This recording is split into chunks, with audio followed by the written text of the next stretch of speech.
So a lot of people want to know what the family support waiver is. I will tell you, sometimes it's called the Medicaid waiver, sometimes it's been called different things, but it's the family support waiver, and it will be forever now known as the FSW waiver, FSW, what it's called. So it was created to really move individuals from institutions and governmental placings to home and community-based services. It was support for the caregiver, and it's support throughout the lifespan of the participant. The waiver is based on disability alone. That's why it's called a waiver. It waives parental assets and income that are not taken into consideration to qualify. So to get this waiver, it doesn't include parents' assets and incomes. So that's really key to this. A lot of people want to even know, why do I need the family support waiver? What do I get from it? So really, you get direct one-on-one care to work on developmental deficits for your child. You can expand opportunities for growth and social and community integration. It creates a team of professionals to support both the participant and the caregiver taker, and it provides a budget of $19,614 for services. So this is additional money. It's really for like things that your insurance doesn't cover. It wants to help get the individual out into the community and integrate them to community, or it wants to give the caregiver support so then they can have time to get out in the community themselves and not get overwhelmed by their home life. So really the first question is what does the waiver cover? The waiver covers adult day services, behavior support services, case management, and just note that case management is the only one you have to get. Day habilitation, environmental modifications. So that's things to your home, or like if you need a ramp, if you need a fence for elopement, if you need, adjustments to a bathroom because you need the bathroom to be accessible. Those are types of things, but it is a $15,000 lifetime cap. So I would not pursue that unless you're in a place where you're going to stay for the lifetime of the individual. Extended services, family and caregiver training, intensive behavioral intervention, music therapy, occupational therapy, participant assistant in care, that's called PAC.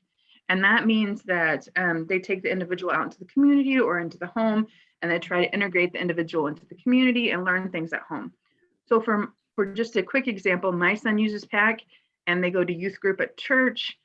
They will go make grocery lists and go to the grocery store. They will then come home and make a meal, or they make a list and they come home and they make lunch. That's what PAC is for. Or maybe it could be used to go to a baseball game or bowling or things like that. Really, the community integration is important to that. And there's usually goals attached to PAC, which is like eye contact with a cashier, or asking questions, or interaction with peers, things like that. The personal emergency response system, this has been really important during the pandemic because a lot of adults who live semi-independently have to have, like, if they're caregivers or people who help them are sick and can't take care of them, this was helpful so they could be alert people if there were something happened. Physical therapy, pre-vocational therapy, psych services, recreational services. So recreational, again, is like if they go to a challenger league, a champion league, they do Special Olympics, they want to go play basketball at the park. Those are those types of activities. Remote supports, respite, which is just a break for the caregiver, specialized medical equipment and supplies, speech and language therapy, transportation and workplace assistance. I will tell you that some of these things are covered by other things first. So all the work-related skills would be covered through voc rehab, and this is an additional monies that could be used as a last resort, or things like occupational therapy, physical therapy, speech and language, they would go through your insurance, Medicaid, and then come here as a last resort if they really needed extra supports. Are there any questions so far that you want to type in the chat? Okay. Chris, if any pop up, just let me know, okay? So really what people want to know is, how do you get started to apply for the waiver? One, you have to be diagnosed by a medical professional prior to the age of 22. There's two things really important by that. a medical professional, and prior to the age of 22. A lot of adults who are now getting diagnosed after the age of 22 are like, what kind of help can we get? What kind of services can we get? You're really limited if you're not diagnosed prior to the age of 22. You're very limited. So that's number one. Number two, a medical professional means that they have to have a medical degree. So if they're diagnosed by a psychologist, then the medical doctor can recognize that and say, yes, they have autism. And the medical doctor will be able to confirm that diagnosis, but it has to be a medical diagnosis. It cannot be an educational evaluation from the school. That is not an acceptable substitute. So just like the school system doesn't accept a medical diagnosis, this doesn't accept a educational diagnosis. You would think that they would both be good, but they're really not. You have to do it twice because they both have different criteria. You have to complete an application through the Bureau of Developmental Disability Services. That's going to be BEADS from now on. If you have a child or you work in this area, BEADS is what it's called. This is the BEADS gateway. We are going to go through both of these. You can do it either virtually or you can do it on paper. We're going to cover all that by the end of the presentation. We're going to go in depth with it. I'm going to show you how to do it. I'm going to show you what it encompasses, both. We're going to talk about the pros and cons. And you have to determine, demonstrate need by determining level of care. So level of care is the standard that BEADS uses to determine if a child qualifies for the waiver. It is important caregivers fill out this application honestly, but from a deficit point of view. I will tell you as a mom, I don't want to focus on the limitations of my son. I want to focus on his strengths. This is the one time that I would say you really need to focus on the limitations of your child. You need to focus on what they can't do without you, because this is what's determining the level of care needs that your individual with autism needs if you weren't around. Like, what do you do to take care of them that you wouldn't do versus a typical child? So when you're determining level of care, you must prove limitations in at least 3 or more 6 major life activities and meet 4 basic conditions. So they have to meet 3 of these, and they have to have limitations in either self-care, learning, self-direction, capacity for independent living, receptive or expressive language problems, and they have to have, or they could have mobility problems. So they have to meet 3 of those, and they have to meet all 4 of the following. They have to have a physical or intellectual disability. The condition is expected to just continue indefinitely. They have to be, again, diagnosed prior to the age of 22 by a medical physician, and they have to have multiple services needed. So this is what you have to do to get the waiver. You have to show that they have this level of care needs. Not all of the 6, but 3 of the 6. So before we go on, are there any questions here that you guys have? I have a quick question. I don't know. Would you rather we type it in the chat or? No, it's fine. Go ahead. So my concern the whole way through is that my son is very, very young. And so I'm wondering if it's, well, like, at when do you know when it's enough to, like, you have enough data or enough like proof to like submit these kinds of things? So there's even like 2-year-olds that get the waiver. So okay. I would say as long as they have a diagnosis, yeah, and you can work on this. Okay. So I would say for a child that young, you would just compare what they do. Like, you know, when you go in and you get the checklist from your pediatrician, if they're meeting the milestones, yeah, you really need to show that they're not meeting the milestones when you write these level of care needs down. Okay. And then that's what they're going to base this on. And really, I would say do it as soon as possible, because the wait is like a year to 18 months. Okay. And that gives you time to really work on that, right? So you're going to have like the ability to get these extra services earlier, and things like music therapy, things like that are really good when they're younger. Okay, no, that really helps. Yeah, I just didn't know if this was something that I should be waiting for, but it sounds like definitely not. So, no, I would not be waiting for this. I would not be waiting. Thank you. Any other questions? Yeah, Rachel, we have a question from the chat. If you'll be able to distribute these slides, I know you've got some information you were going to send out. Yeah, Chris, I will give you the slides. Plus, they'll be in the recordings. So you could do either. Sometimes it's better to use the recording because then you have the context that goes with the slides. The slides are sometimes somewhat less interpretable when you don't have the conversation with it. So how do you apply for the waiver? You think you need it, Julia? Just like you said, this is how you apply for the waiver. There's two options. You can go to the BEADS Gateway, which is new online this year. The pro to that is you get put on the wait list as soon as the first step is finished online. The con is you have to have all the information ready when you start the application. You cannot save the application, you cannot run away and come back. It's 20 minutes and you're out. Like, so if you are away from it from 20 minutes, that kicks you out and you got to start again. So that's not cool. The second is a paper application in the mail. The pro is you can collect all the information at once. You don't have to wait for them to contact you to provide more paperwork and things like that. But the con is you don't get a spot on the waiting list until it's received in the mail. And the post office currently is taking a long time to deliver mail and it's a little sketchy. So I would say just weigh those pros and cons and what's best for you. We're going to go through both of them so you will know exactly what you need to do for both of these. So what is the information you need to apply for this waiver? One, you need the applicant's name, the social security number, the date of birth, the current physical address, and a mailing address if different. That seems to be popular in Indiana, that you have a physical and mailing address that are different. Applicant's contact information, the age of the applicant's diagnosis, and a brief description on how the disabilities affects the applicant's daily life. That's where you're going to demonstrate the level of care needs. That right there. So when you're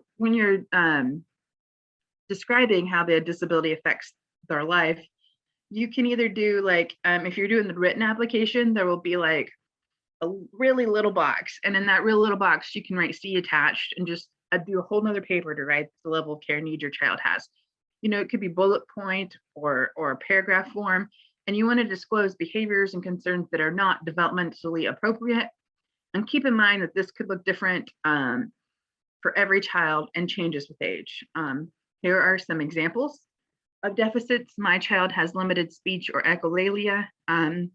My son really gets really distracted and he will start scripting things if he's overwhelmed that are really inappropriate for his age. He's talking about like Bob the Builder or Thomas, and he's 18. So those are comforting to him, but they really are just echolalia type of coping mechanisms. Runs away or runs towards water, elopement. That also could be things like runs in the street, doesn't understand danger, doesn't understand things like that. Only eats foods with a certain texture or color. That's a really big one when, you know, they can have a meltdown because they don't have their dinosaur chicken nuggets, and things are very limited to grocery stores now. And so you have, you know, you can't find the pasta that they like or something, and they're having meltdowns every day because they don't get the food, the only two foods that they'll eat. Cannot dress or bathe themselves independently. This goes, you know, you can go really into depth with this one because, you know, is it weather appropriate? Is it, do they understand size? Can they zip? Can they button? Can they, whatever's appropriate for the child, your child's age, can they do that independently? Can they toilet themselves, cannot independently toilet themselves? And I will tell you, this is a really complicated one because like, even at like babies or people that are in diapers, you know, they can fecal smear on the walls.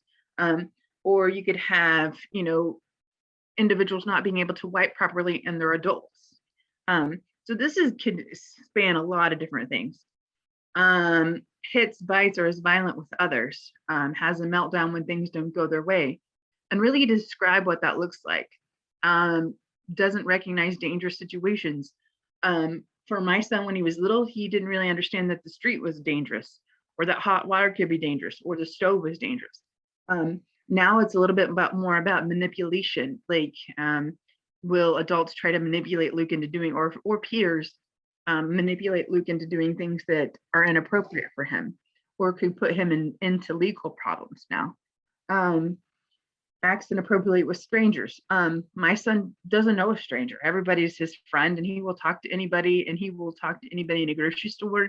That's his, he likes people, and he doesn't understand that some people might not be nice. Unable to cook for themselves. And that looks differently too when you're a 5-year-old, a 10-year-old, and a 15-year-old, or an adult. Unable to complete basic household chores.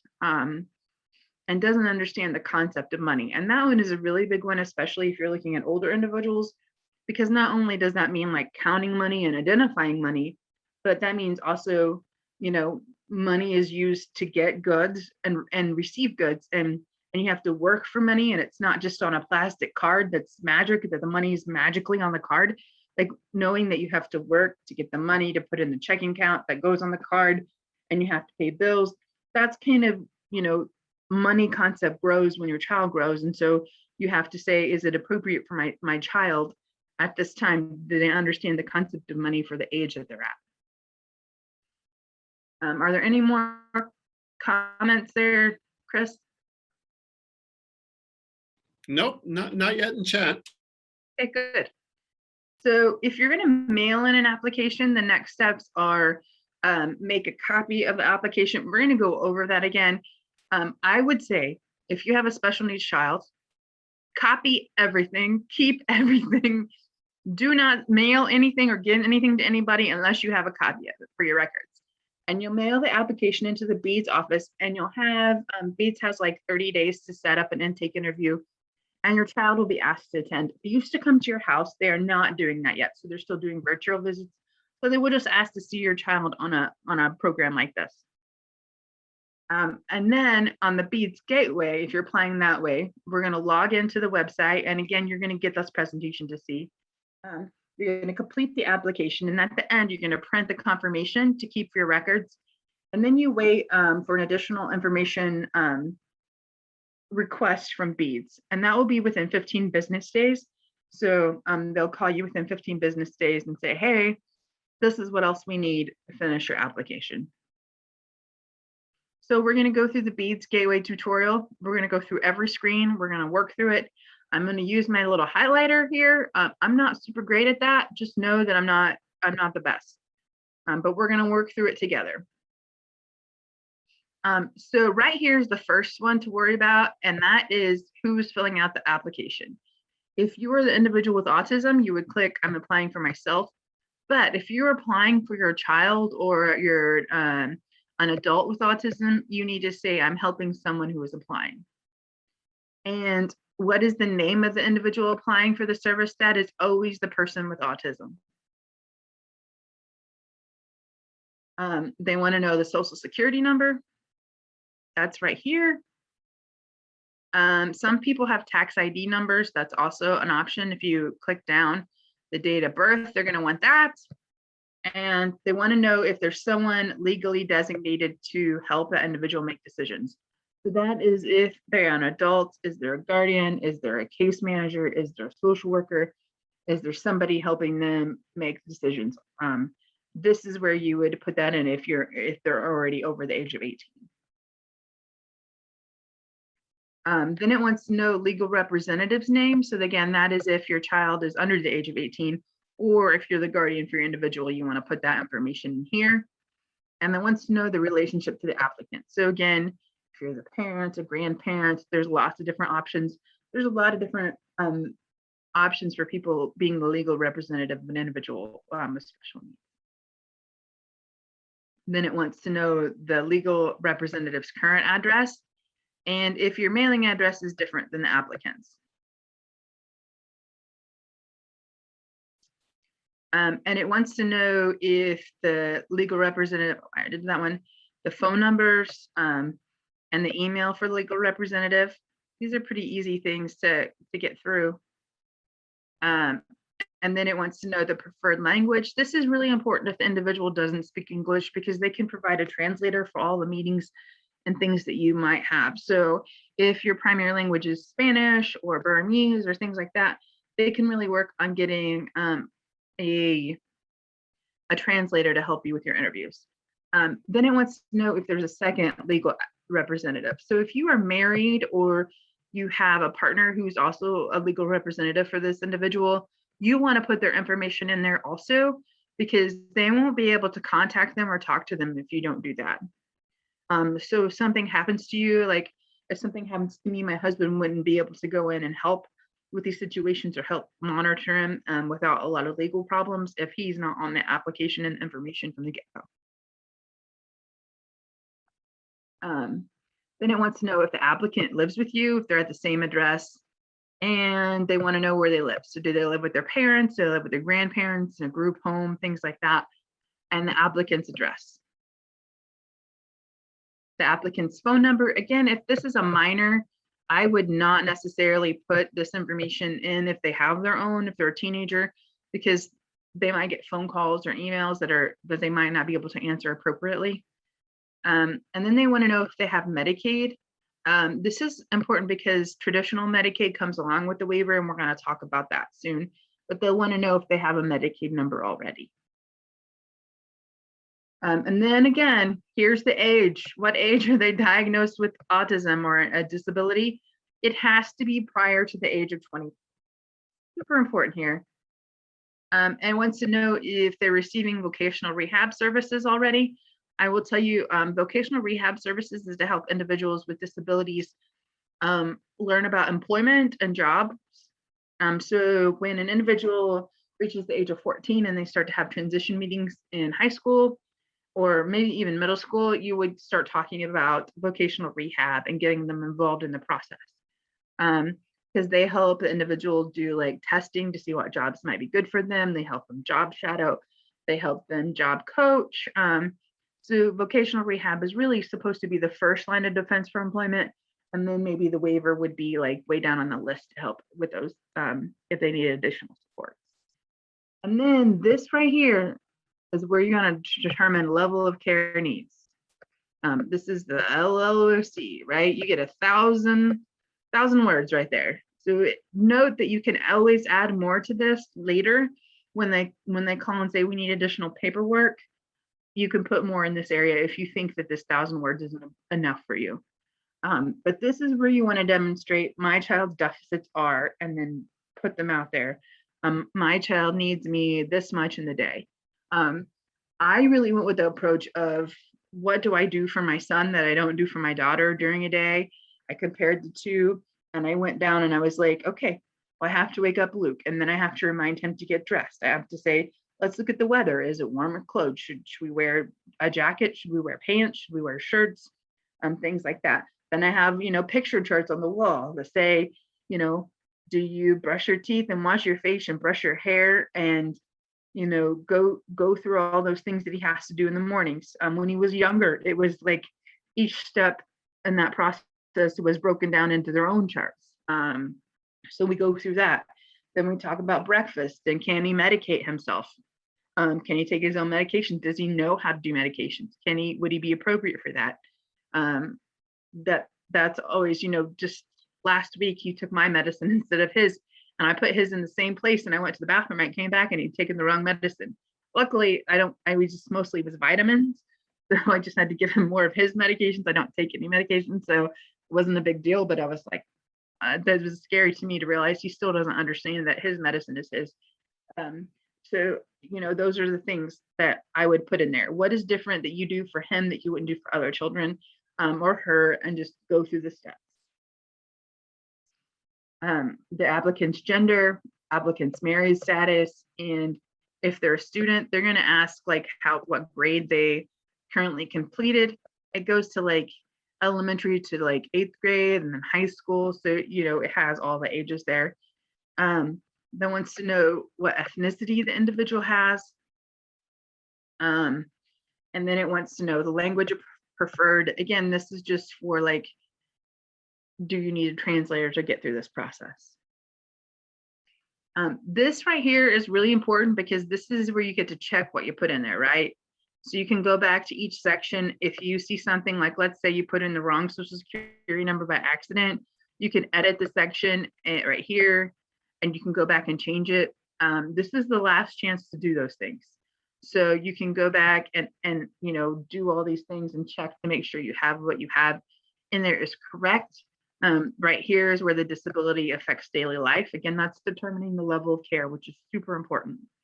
And then you will sign as the legal rep, check that you are the legal representative, and you can check for the applicant. And then you're going to submit. This is the last screen that I can show you because otherwise I would be falsifying governmental documents.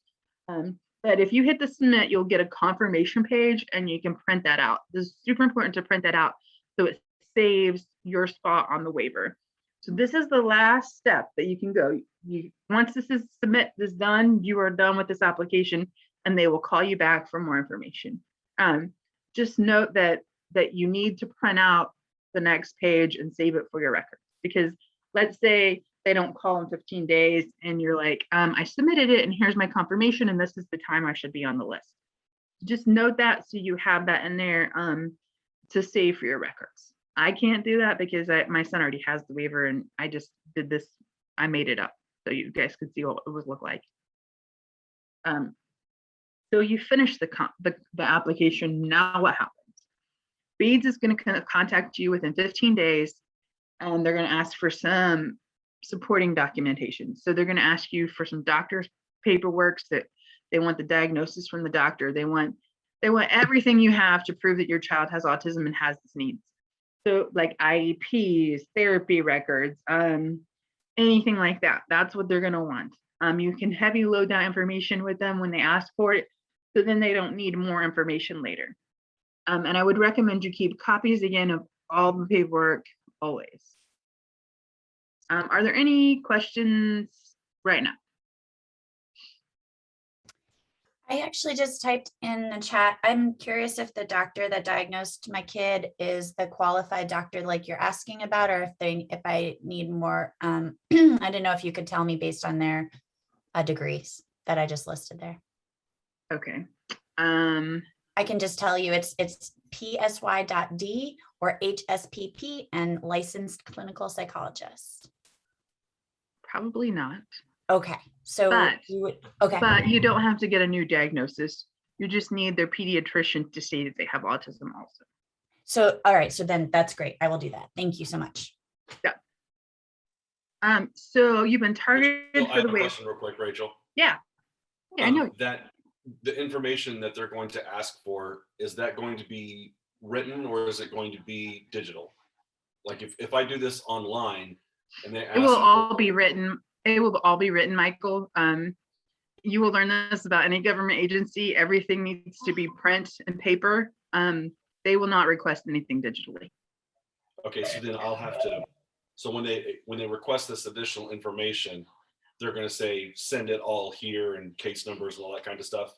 Yes, they will do that. Okay, good. Just checking. Yeah, everything throughout the government is paper. They will even ask you to fax it sometimes. So just note that they do not do emails and they don't do that. They don't do that. Even Social Security won't do that. They fax.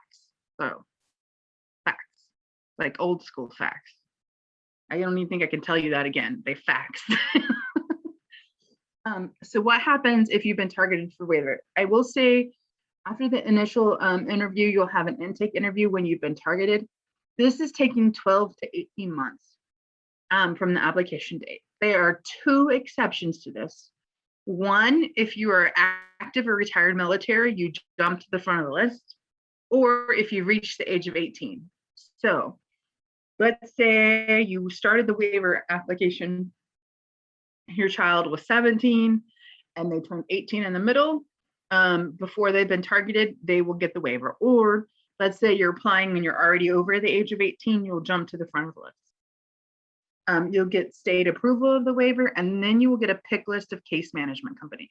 Now, I haven't really changed this yet because this just changed this week. There are 6 case management companies that are approved by BEADS.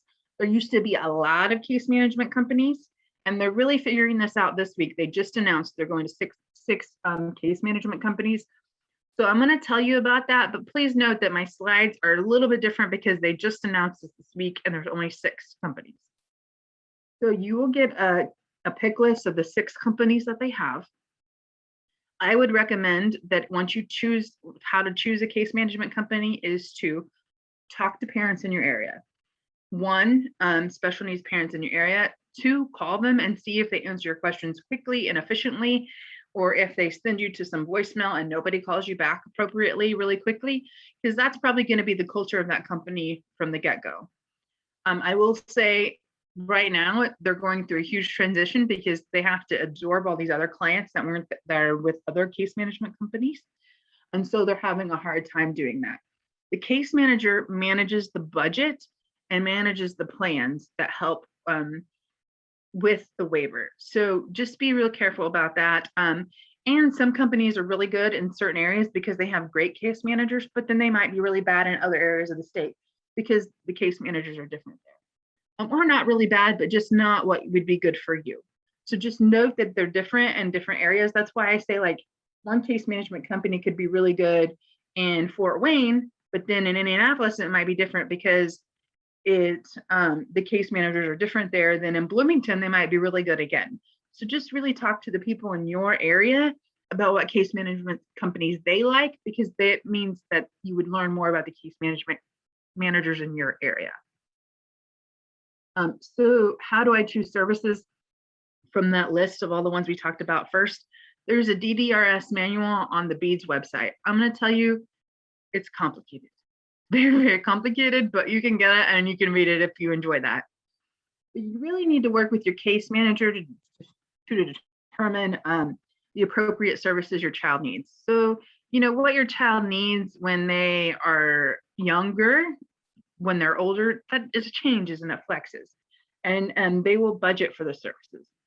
And again, just like you have a pick list that you have to sign for case management companies, for each service you pick, you will get another pick list with lots of choices underneath it of who provides the services.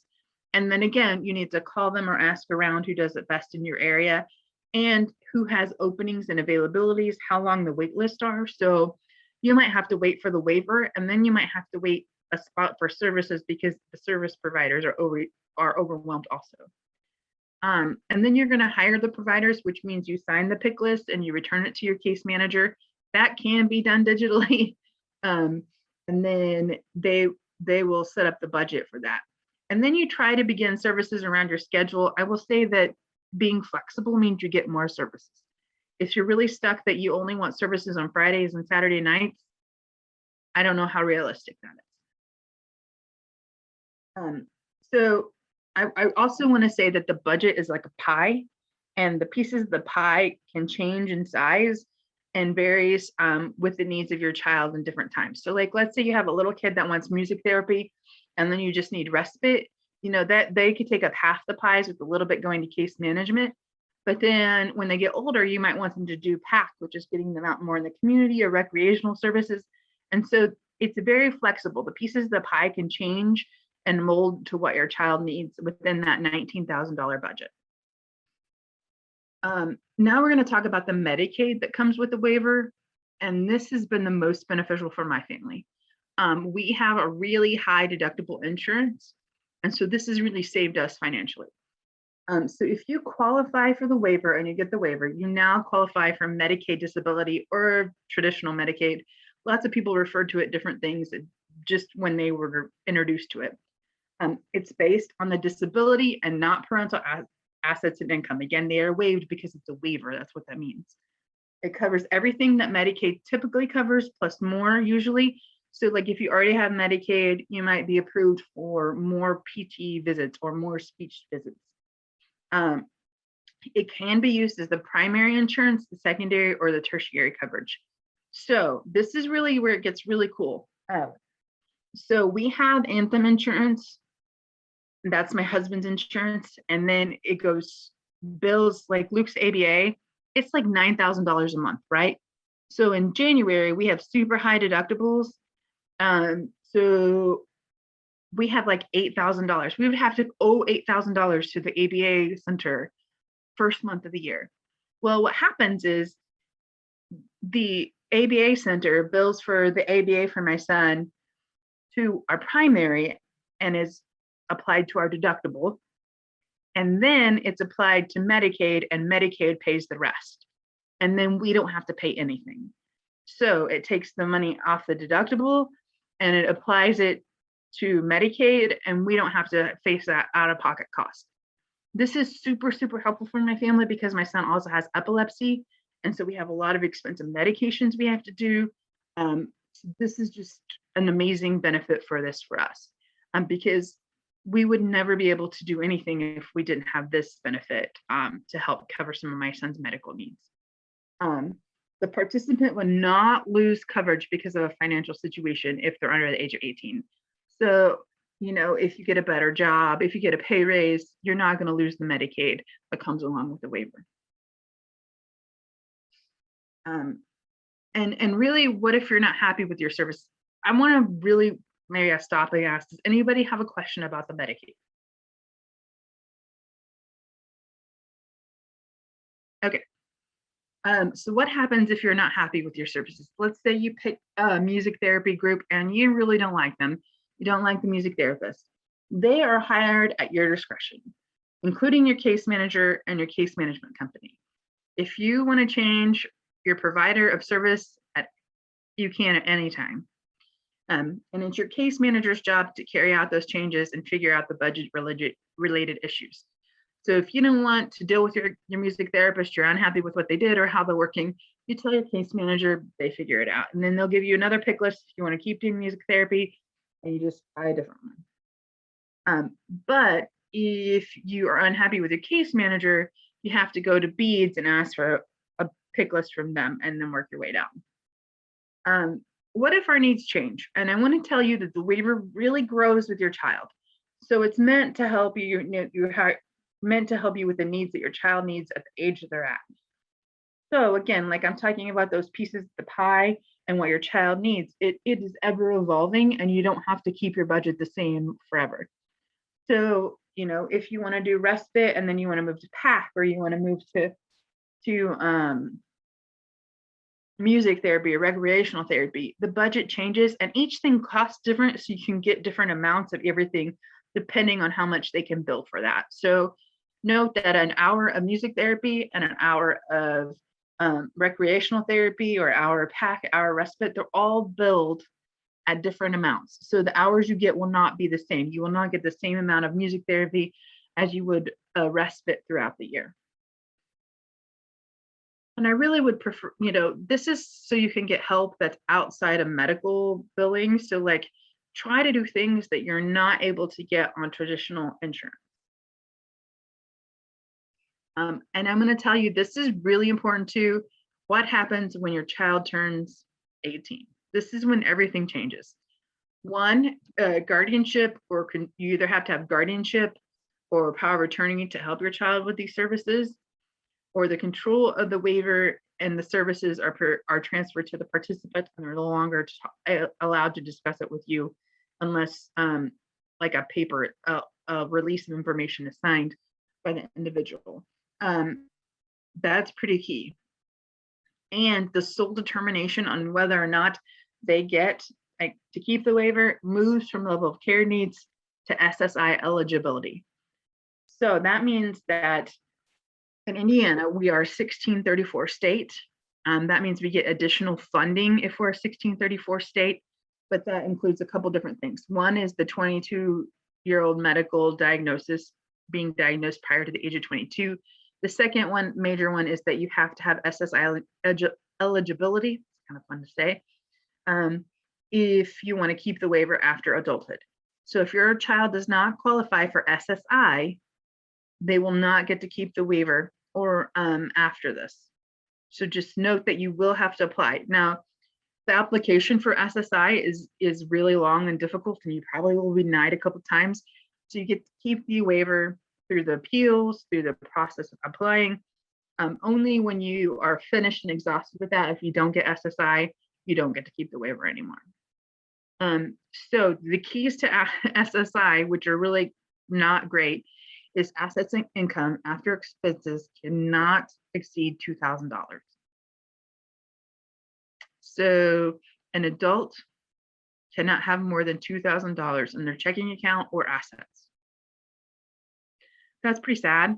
It's like keeping them really low income.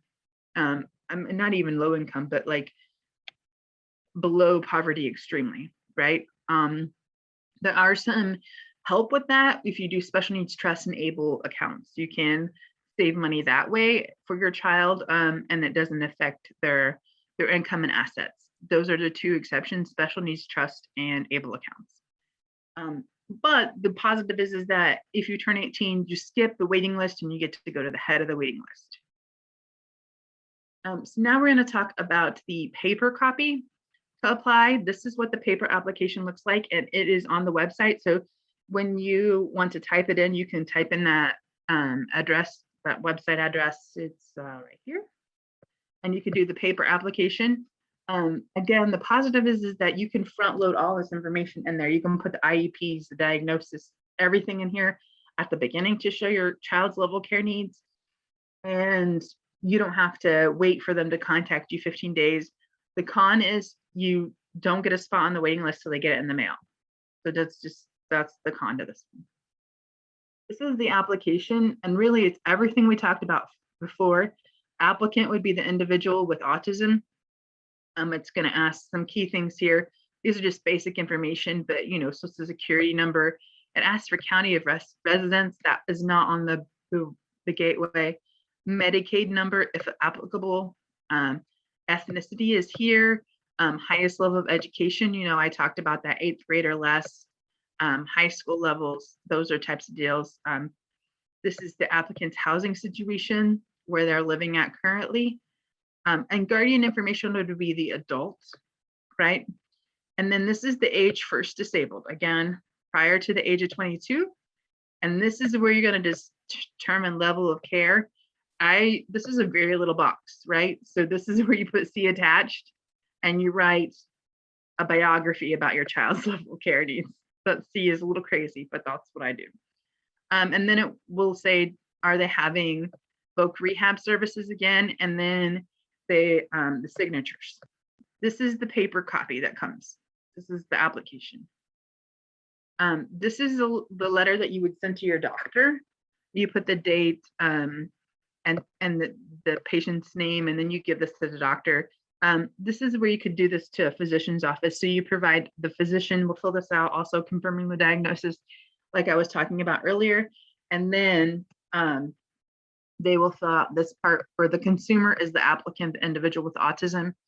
This is for the doctor to fill out. It's like codes, if they have secondary diagnosis, things like that they talk about. So this would be what they would send out. I highly recommend, I'm just going to tell you this, that you get the doctor to fill this out and send it to you, and you copy it and send it in, because it's just going to be difficult otherwise. This is the rights to appeal. If they deny your child for the waiver, you can appeal here. And this is just your copy to keep. This is also key of where you live at and the district that you will apply in. Monroe County is, there's Morgan. This is Monroe right here. So you are in District 8 if you're from Bloomington, so you would apply to Clarksville, Indiana. Again, you will get a copy of this presentation, the slides, so I'll send that in. If you're in an Indianapolis area or another area, you just apply to the office that's in your area. Rachel, it looks like we're actually in District 4. The way it's listed under the district, that map is kind of weird, but I think we're in District 4. You're in District 4? Wow, that would be weird. Okay, is the line different then? Okay, so I can't really tell with the lines of this. If I'm like really close. District 4 would be Terre Haute then. Okay, they just like carved out Monroe just for District 4 there. Okay, it looks that way. Thank you, Chris, for that help. Sorry about that. So again, I guess you would be in District 4. Sorry about that. So you could apply here to Terre Haute, and then they will call you from Terre Haute. They'll talk to you from Terre Haute. But really, wherever you're at in the state, that's where you would apply at and mail your application to. There is a waiver waitlist link. This is it. And there's the waiver manual that I was talking about. You can also get there. If you have questions, you can always call the BDDS office. If you already have the waiver, you can call your case manager at any time. My case manager for my son, we are very friendly and we talk often, and she checks on Luke all the time. Or you can contact the Autism Society of Indiana and we'll help you. We provide area support coordinators throughout the state that can help you with that information. We have Spanish speaking area support coordinators. We have career specialists. We do provide PAC and respite providers. We are a respite and PAC provider, and we do provide an e-newsletter that is helpful. Shannon Penaflor is our director of resources, so she's really a great resource to help you find services in your area and help you. You can reach her at this phone number, or you can reach her at the info autism line at email. And this is my contact information. So again, this will be given to you to get, the slides will be there for you to have, so you can contact me anytime.